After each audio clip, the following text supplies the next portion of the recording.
Imagine waking up to find your neighbor using your front porch as their personal yoga studio every single morning. And when you ask them to leave, they call the HOA on you. Well, that's exactly what happened to me until I fought back with the ultimate revenge, a motion-activated sprinkler system. You won't believe the chaos that followed. Stay tuned. I never thought moving to this quiet upscale neighborhood would come with so much unnecessary drama. The homes were beautiful, the lawns pristine, and everything seemed perfect until I met Karen. Now, if you've ever dealt with a power-hungry HOA member, you already know where this is going. Karen wasn't just any HOA board member, she was the HOA. She walked around the neighborhood like she owned every square inch of it, nitpicking people's gardens, measuring the height of their grass, and issuing fines for things as petty as leaving the trash cans out 5 minutes past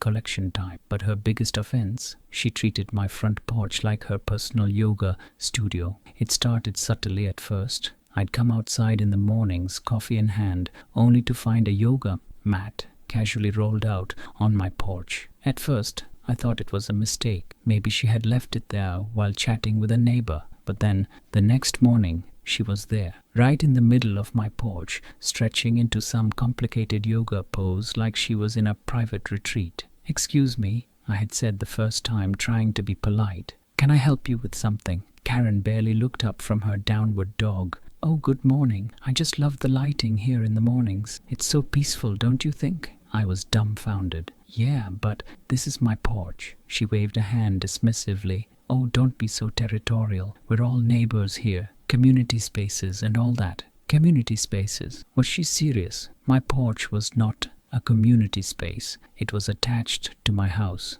But before I could argue, she transitioned into a warrior pose, clearly not planning to move anytime soon. I should have put my foot down right then and there, but I hesitated. I didn't want unnecessary conflict, and truth be told, I figured it would be a one-time thing. I was wrong. By the end of the week, it had become a routine. Every morning, at exactly 7 a.m., Karen would waltz onto my porch with her overpriced yoga mat and start her routine. Some days, she even brought friends. Imagine waking up, stepping outside for fresh air, and finding a yoga class taking place on your own porch. I tried reasoning with her multiple times, but Karen had an answer for everything. "Oh, I spoke to the HOA board about this, and they think it's a great idea. It encourages community wellness." Community wellness? What about property rights? By week 3, I knew I had to take action. But Karen was well connected in the HOA, and I had a feeling that simply kicking her off wouldn't end well for me. No, I needed a plan, something that would send a clear message without giving her a reason to weaponize the HOA against me. And that's when I had a brilliant idea, a motion-activated sprinkler system.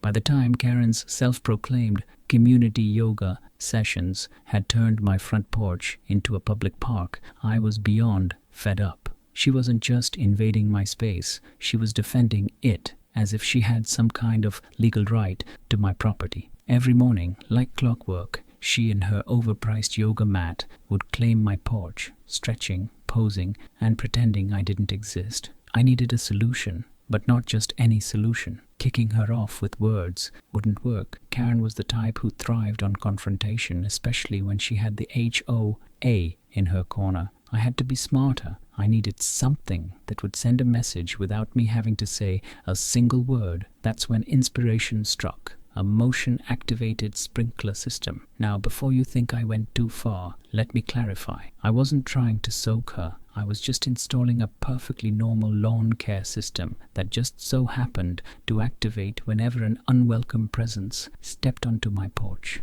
Setting the trap.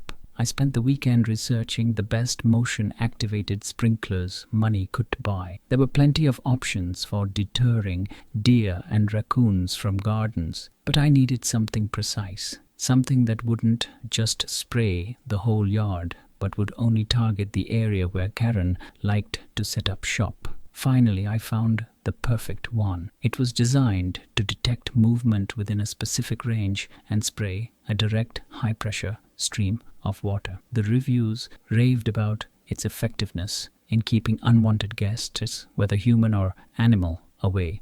It was exactly what I needed. Installation took a few hours, mostly because I wanted it just right. I mounted the sensor near my front door, angled perfectly to detect movement on the porch. The sprinkler itself was hidden behind a potted plant, making it invisible until it was too late. Then I ran a few test runs. The second I stepped onto the porch, whoosh, a powerful burst of water shot out, hitting exactly where Karen's yoga mat usually lay. I smiled. Perfect. The first attack. Monday morning arrived, and I was practically giddy with anticipation. I brewed my coffee, took my usual spot by the window, and waited. Right on schedule, Karen arrived, mat in hand, radiating her usual air of entitlement. She placed her mat down, stretched her arms over her head, and whoosh, the sprinkler erupted with a perfect high-pressure blast, soaking her from head to toe. Karen let out a piercing shriek, scrambling back as water drenched her designer leggings and expensive yoga top. For a moment, she just stood there, stunned, as if the universe itself had personally betrayed her. Then she turned towards my front door, furious. I stepped outside, holding my coffee, doing my best to look completely innocent. "Oh no, Karen, what happened?" She glared at me, dripping wet, her once perfect ponytail now a mess. "Your stupid sprinklers just attacked me." I feigned a look of surprise. "Oh wow, yeah, I just installed those. Motion activated. Keeps the porch clean." I took a sip of my coffee. Didn't realize anyone would be standing there. Her face turned an impressive shade of red. "You knew I'd be here?" I raised an eyebrow. "Why would I know that? It's my porch." For the first time since this whole mess started, Karen seemed at a loss for words. She sputtered, staring at me as if waiting for me to admit to some kind of wrongdoing, but I wasn't about to give her that satisfaction. She stormed off, her soggy mat slapping against the pavement as she stomped away. I thought that would be the end of it. I thought she'd finally get the message. I was wrong, because Karen wasn't just entitled, she was vindictive. And the next day, she came back. But this time, she wasn't alone.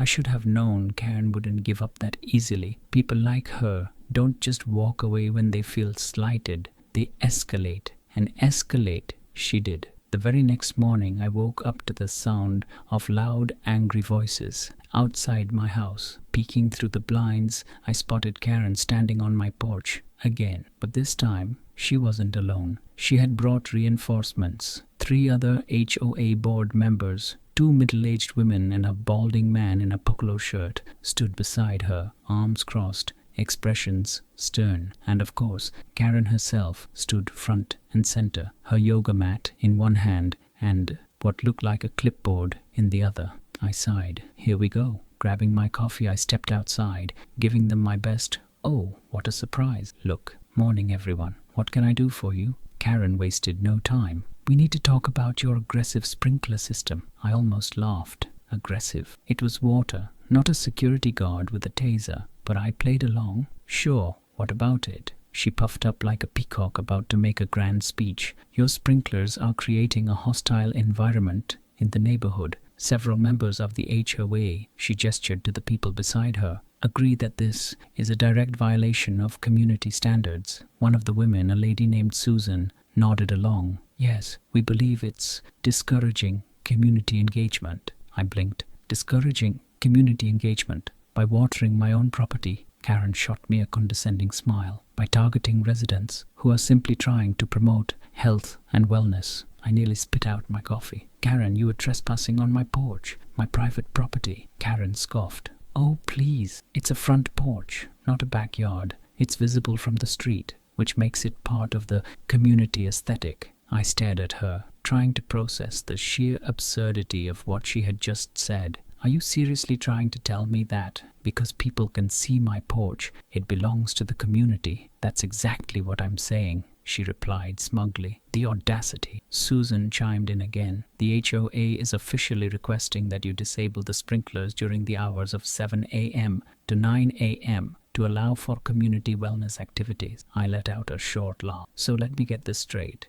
You want me to turn off my own sprinklers during the exact time Karen has been using my porch without permission, just so she can keep doing yoga on my property?" Karen folded her arms. "It's not an unreasonable request." "No," I said, shaking my head. "What's unreasonable is that you're standing on my porch, demanding that I let you keep using my house like a public park." Karen sighed dramatically, turning to the other HOA members. You see what we're dealing with? Some residents just don't understand the importance of community cooperation. I was done playing nice. I crossed my arms.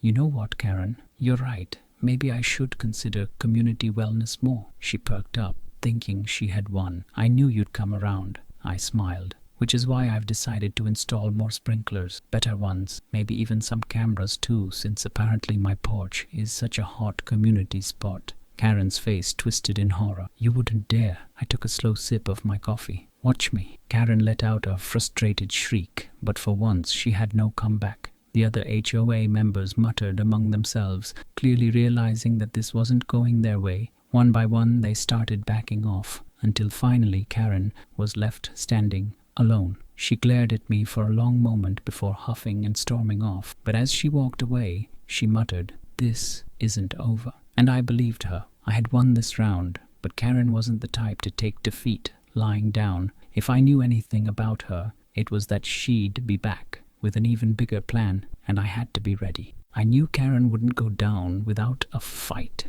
The woman had the persistence of a door-to-door salesman and the entitlement of a medieval queen, and sure enough, my instincts were spot on. The very next morning, I woke up to find something new in my yard. A bright red HOA violation notice staked right into my lawn. I sighed, grabbed my coffee and walked out to inspect it. The letter, dripping with bureaucratic nonsense, declared that my excessive and disruptive use of water features was in direct violation of community regulations. It even came with a fine, $500. I laughed. $500 for sprinklers? Oh, Karen was really playing dirty now. I wasn't about to let her win. So I did what any reasonable homeowner would do when faced with ridiculous HOA nonsense. I lawyered up, calling in the big guns. Luckily, my cousin Mike was a real estate attorney and he loved taking down overreaching HOAs. I sent him pictures of the notice, the sprinkler system, and a detailed summary of Karen's yoga invasion. Mike called me back that afternoon, cackling. "Are you telling me," he said between laughs, "that she tried to fine you for watering your own property?" "That's exactly what I'm telling you." "Oh, I need to handle this," he said. "Send me the HOA bylaws." Now, here's where things got interesting. Turns out the HOA did have rules about excessive water usage, but only for grass irrigation. Nowhere did it say anything about sprinklers for security purposes. And even better, there was a clause that allowed homeowners to install deterrents for trespassers. So technically speaking, my motion-activated sprinkler system was legally a security measure. And Karen, she had been trespassing. Dropping the hammer, Mike drafted up a beautiful legal response and sent it to the HOA board with a counter fine attached. You see, trespassing wasn't just an HOA violation, it was a legal issue. And since Karen had repeatedly entered my property despite being warned, I had grounds to file a harassment complaint against her. The letter made it very clear, if the HOA pursued the fine, I would take legal action for harassment and trespassing. I had photographic evidence, timestamps, and eyewitness accounts of Karen using my porch as her personal yoga studio. If they didn't revoke the fine immediately, I would file a formal lawsuit against both Karen and the HOA. It took less than 24 hours for the HOA to back down. The next morning, I received an email from the board stating that my fine had been dismissed due to a misunderstanding. They also politely requested that I not pursue legal action against Karen. That's when I knew I had won. Karen's humiliating defeat, the cherry on top. That same day, Karen showed up at my door, red-faced and furious. But this time, she didn't come to fight. She came to beg. "Listen," she said through gritted teeth. "Let's just put this whole thing behind us." I leaned against the doorframe. "You mean the part where you trespassed on my property, tried to weaponize the HOA against me, and then got legally outplayed?" She exhaled sharply. "I may have overreacted." I smirked. "So you won't be doing yoga on my porch anymore?" She swallowed her pride. "No." "And you'll leave me alone?" "Yes," she mumbled. "Great," I beamed. "Oh, by the way, I did end up upgrading my sprinkler system, just in case." Karen flinched, then turned on her heel and stormed off. She never bothered me again. Epilogue. A lesson in entitlement. Karen eventually resigned from the HOA board a few months later after picking another fight, this time with a neighbor who had a Halloween display she didn't like. She couldn't handle losing, and when people realized she wasn't as powerful as she pretended to be, her influence crumbled. As for me, my porch remains Karen-free. My motion-activated sprinkler system is still installed, now upgraded with cameras, and I enjoy my coffee in peace. And if any other entitled neighbors decide they want to test me, well, I have plenty of water pressure to spare.